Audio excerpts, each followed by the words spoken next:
আসসালামু আলাইকুম রহমতুল্লাহি বারাকাতু। হ্যালো। আজকে আমরা মাঠে আসছি, আমাদের ধান ক্ষেত। এটা দেখেন, এই যে ধান, এই যে এটা আমাদের ধান। আর দেখেন, এখানে ধান বানতেছে আমার বড় ভাই আর আমার বাবা। এখানে ধান বানতেছে আর কি। এটা আমাদের এলাকায় বলে বিচুলি বান্দার, যারা বলে আর কি।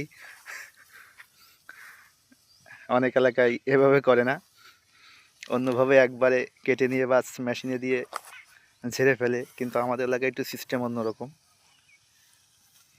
দেখেন কিভাবে বাঁধে, অনেক সুন্দর একটা সিস্টেম।